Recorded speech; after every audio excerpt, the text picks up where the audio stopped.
kita berpadu. Selamat Hari Raya ucapkan kepada semua.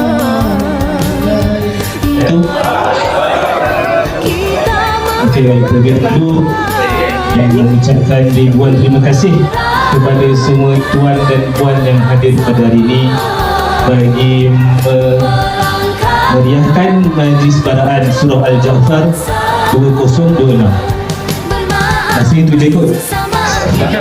Okey, sekali lagi saya ucapkan selamat Hari Raya, maaf lahir batin, minta ampun dan maaf bagi kami semua. Sekian, terima kasih. Selamat Hari Raya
diucapkan kepada semua. Marilah Allahumma barik lahu fima razaqtahu waghfir lahu warhamhu. Ya Allah, Engkau berkatilah rezeki tuan rumah serta ahli keluarganya. Ya Allah, ya Allah, ampunkan dosa-dosa di dunia hasanah wa fil akhirati hasanah wa qina adzabannar.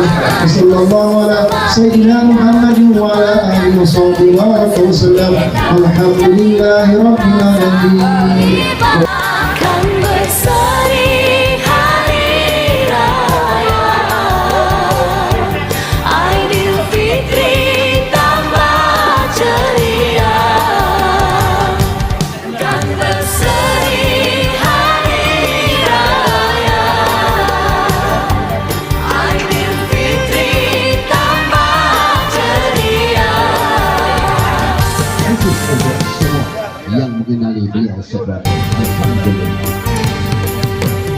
Terdengar syahdu gema suara takbir, tandanya tiba Syawal mulia. Kita beraya bersama, berganding bahu, sambut lebaran di alam baru. Di Aidilfitri sehingga kita berpadu. Selamat Hari Raya diucapkan kepada semua. Marilah kita Assalamualaikum warahmatullahi wabarakatuh. Alhamdulillah, kita hari ini seri kedua dan rumah kedua pada malam ini, dan alhamdulillah sambutan semakin meriah dan kehadiran tetamu semakin ramai. Ini menunjukkan bahawa program lebaran ini mendapat sokongan dan juga tumpuan oleh semua jemaah. Alhamdulillah, mudah-mudahan dapat diteruskan pada masa yang akan datang. Assalamualaikum warahmatullahi wabarakatuh. InsyaAllah kita akan teruskan lebaran 2006. Terima kasih yang telah sudi lebaran. Masih ada 2 Syawal, masih yang ingin mengadakan lebaran, sedia-sedia sila buat tidak perlu makan yang heavy yang berat, cukup, catering dan sebagainya. Yang penting telah haram. Kita ingin kukuhkan kekuatan Abdul Jaafar. Terima kasih. Assalamualaikum warahmatullahi wabarakatuh.